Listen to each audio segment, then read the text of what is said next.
이스라엘 자손이 여호와의 목전에 악을 행하여 자기들의 하나님 여호와를 버리고 바알들과 아세라들을 섬긴지라.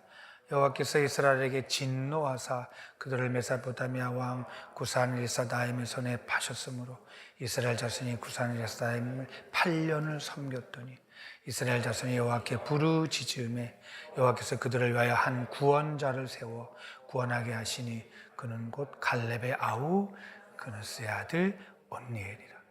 여호와의 신이 그에게 임하셨으므로 그가 이스라엘 사사가 되어 나가서 싸울 때에 여호와께서 메소포타미아 왕 구산리사다임을 그 손에 붙이심에 온니엘의 손에 구산리사다임을 이기니라. 그 땅이 태평한 지 40년에 그느스의 아들 온니엘이 죽었더라.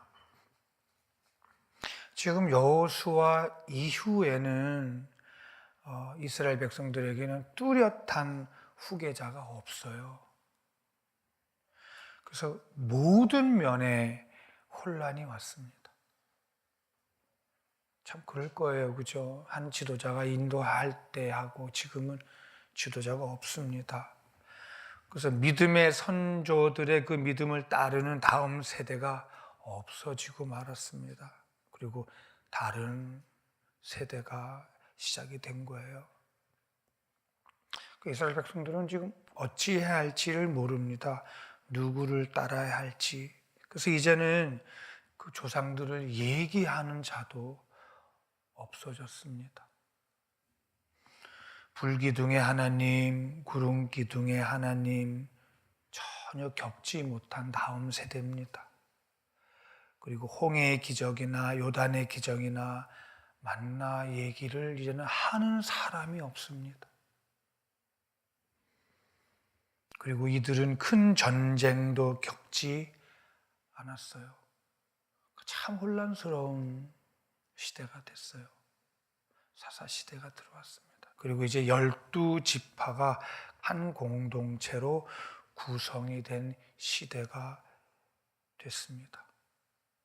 그런데 가나안의 족속들, 이방신을 섬기는 그들은 모든 문화와 이방신들이 하나씩 잘 짜여져 있고 체계화되어 있는 것을 볼 수가 있어요. 그래서 이스라엘 백성들은 그들과 섞이지 않을 수가 없게 됐습니다. 그들과 가까워지면 가까워질수록 이제는 하나님에 대해서는 다 잃어버리게 됩니다. 선조들에 대한 얘기를 하는 사람은 거의 없어지기 시작합니다. 조상들이 그렇게 자손 대대로 하나님의 하신 일을 전하라라고 하셨던 그 하나님은 이제 거의 없어져 버리고 말았습니다. 지금 이 이스라엘 백성들이 급한 것은 뭐냐 하면 농사는 지어야 되는데 그래서 그것에서 나오는 것으로 먹고 살아야 되고 그것으로 해결해야 되는데 이게 언제 심어야 되고 언제 거둬야 되는 절기가 언제인지를 모릅니다. 할 일은 많은데 아는 게 없는 거예요. 이때 선조들은 어떻게 했냐면 하나님을 찾았었어요. 그 이스라엘 백성들의 선조들은 항상 어려웠었어요. 보면은 물이 없지요. 또 물이 없죠. 먹을 것이 없죠. 근데 달라고 하셔서 주셨잖아요. 그러니까 이게 달라고 하라라는 거예요. 주실 테니까. 이것이 하나님의 깊은 사랑이 있잖아요. 나를 뭐 해라? 찾아라. 너희 하나님이다. 선조들은 그랬잖아요. 근데 이제 다른 세대들은 그 하나님 얘기를 하는 다음 세대가 거의 없어진 거예요. 그러니까 다급한 것이 뭐냐면 만나가 끊어진 이곳에 농사를 지어서 먹고 사는 거, 절기에 맞춰야 되는 거, 이것에 대해서 지금 아는 것이 없는 거예요. 그게 다급한 거예요. 사실 이스라엘 백성들은 하나님을 잊어버리려고 한 것은 아니에요. 처음부터 하나님을 잃어버리고 하나님을 놓치고 하나님을 떠나고자 한 것은 아니었어요. 현실 앞에 조금씩 하나씩 타협하다 보니까 하나님을 놓치게 된 거예요. 이방 문화와 그들의 쾌락은 쉽게 놓지 못하게 될 정도로 매력 있는 거예요. 하나님은 이스라엘 그 백성들, 하나님을 잊고 하나님을 떠나서 우상을 섬기는 그 하나님의 백성들을 너무 사랑하셔서 이제 메소포타미아 왕 구산 리사다임 왕, 리사다임은 두 배로 악한 왕에게 파셨다 그랬습니다.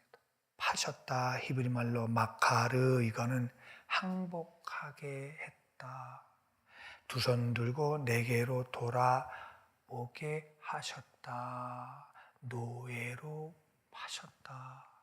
그냥 사랑하지 않으시면 멸해서 없애버리셔도 될 텐데 하나님께서 그들을 돌아와라, 구원자는 나밖에 없고 너희를 지극히 죽도록 질투하도록 사랑하고 있는 자는 하나님이신 나밖에 없다.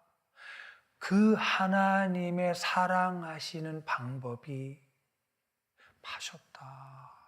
그렇게 마카르, 너를 이렇게 사랑하는 자는 오직 너를 만드신 전능자 하나님밖에 없다. 이스라엘 백성은 이제 9절 같이 보겠습니다. 이스라엘 자손의 여호와께 부르짖음에 여호와께서 그들을 위하여 한 구원자를 세워 구원하게 하시니 그는 곧 갈렙의 아우 그나스의 아들 운니엘이라. 하나님을 다 잃어버리고 배신하고 떠나버렸잖아요. 지금 이스라엘 백성들이요. 그런데 잃어버린 것 같은데 이렇게 고난 속에 있으니까 하나님을 찾는 거예요. 이스라엘 백성이 힘들어 죽을 것 같아서 하나님을 찾는 것이 아니라 오히려 하나님이 이스라엘 백성을 그렇게 찾고 계시는 것을 볼 수 있게 하시는 거예요. 다 떠났잖아요. 이방신을 섬기고. 그럼 죽여버리고 없어지면 되는데 이들이 8년을 팔아버리니까 그 고통 속에 하나님을 찾더라. 어떻게 찾겠어요? 이제 다 떠났는데, 다른 세대가 돼버렸는데.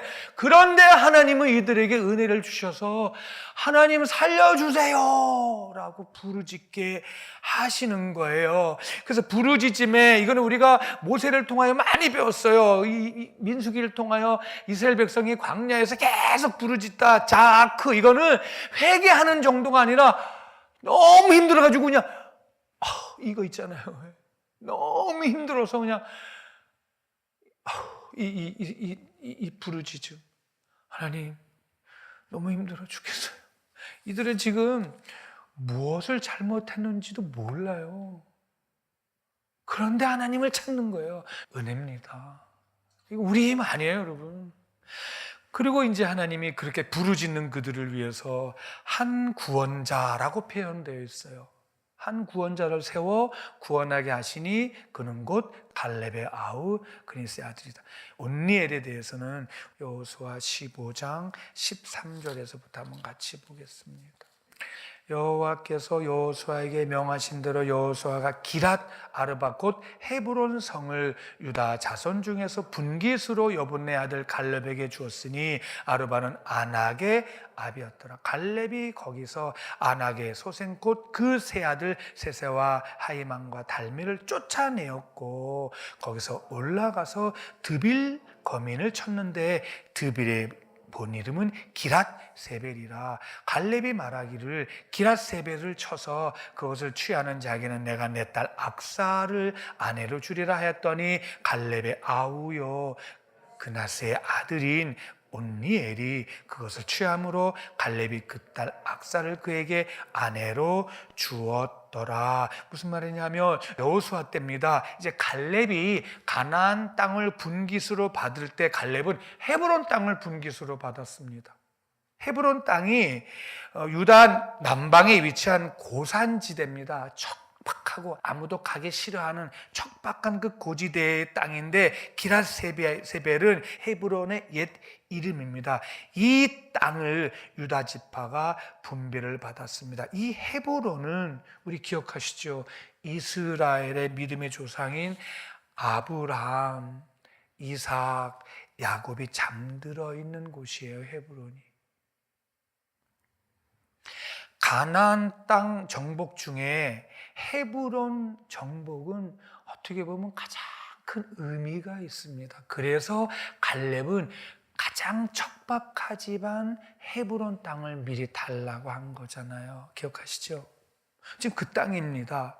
그런데 이곳은 지금 아직까지 아낙 자손들이 통치를 하고 있었어요. 그 땅은 건조하지요, 척박하지요, 메마르지요. 누구도 쉽게 정복하려고 나서지 않는 땅이에요. 그런데 갈렙이 지금 뭐라냐면 저 땅을 누가 정복하겠느냐, 아무도 가기 싫어하는 저것을 누가 가겠느냐라고 묻자 온니엘이 얘기하냐면 제가 가겠습니다 라고 한 거예요.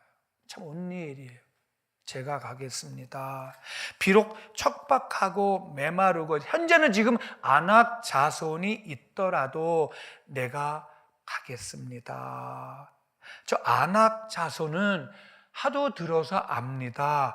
크고 장대하고 우리 조상들 정탐꾼들이 가서 그들 때문에 오히려 우리가 메뚜기 같다라고 하면서 울면서 범죄했던 그 존재들이 있던 그곳 잘 압니다. 그런데 그 척박한 그곳 아낙 자손이 있어도 나는 그곳에 가겠습니다. 나를 보내주세요. 왜냐하면 저 땅은 하나님이 허락하신 약속의 땅이기에 저를 보내주세요. 저는 그 하나님의 언약의 약속을 믿습니다가 온니엘이었습니다. 그래서 갈렙의 말에 순종해서 온니엘이 그 땅을 정복합니다.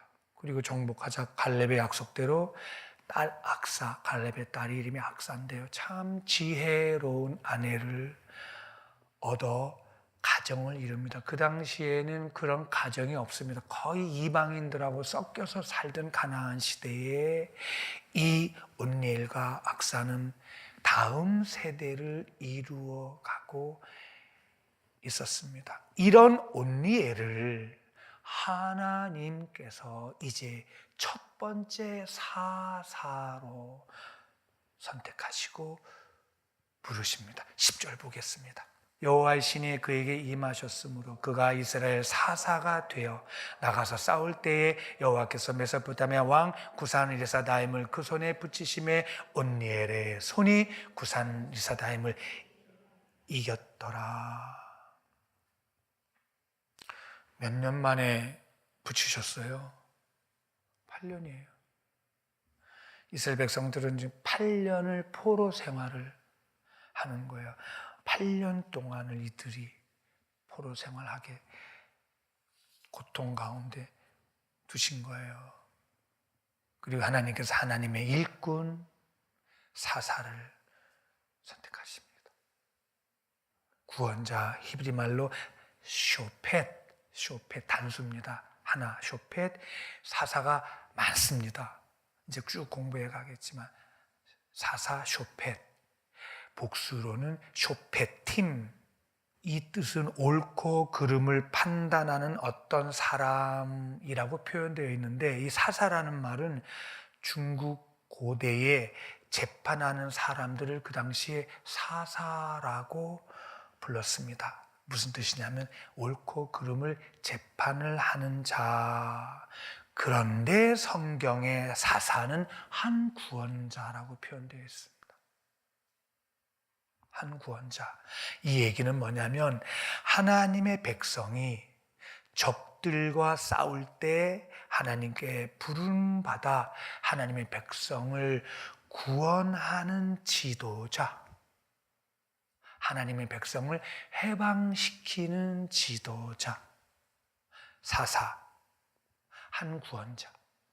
이렇게 하나님은 언니를 통해서 8년 동안을 팔아버린 포로 생활하게 하셨던 이스라엘 백성들을 이제 구출합니다.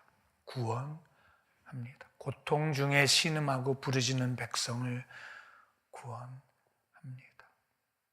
하나님은 첫 사사 온니엘을 통해서 조상들이 알려주셨던 그 하나님을 이스라엘 백성들에게 전달해 줍니다. 내가 맞는 하나님, 이러한 하나님이시다. 아브라함의 하나님, 이삭의 하나님, 야곱의 하나님에 대하여 알려주고 있습니다.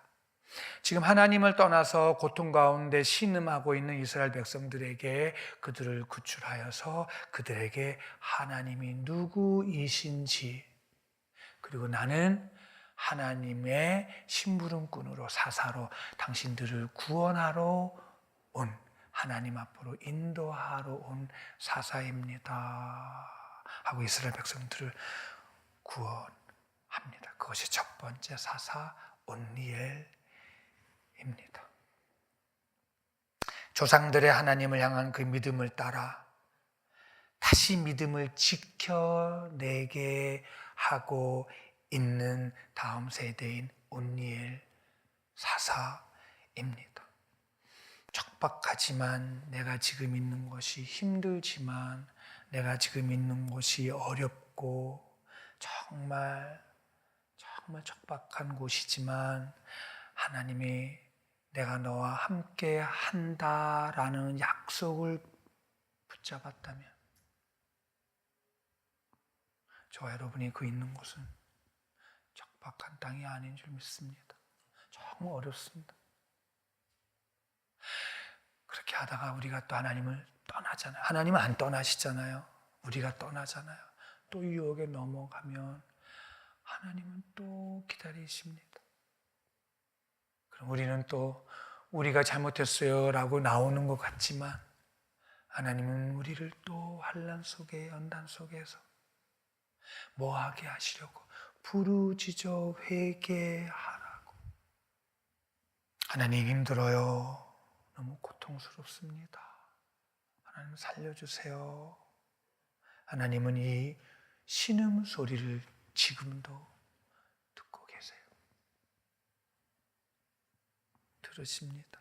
하나님의 자녀들의 아픔의 신음소리를 들으십니다. 그리고 지금 시대는 한 구원자를 이미 보내주셨습니다.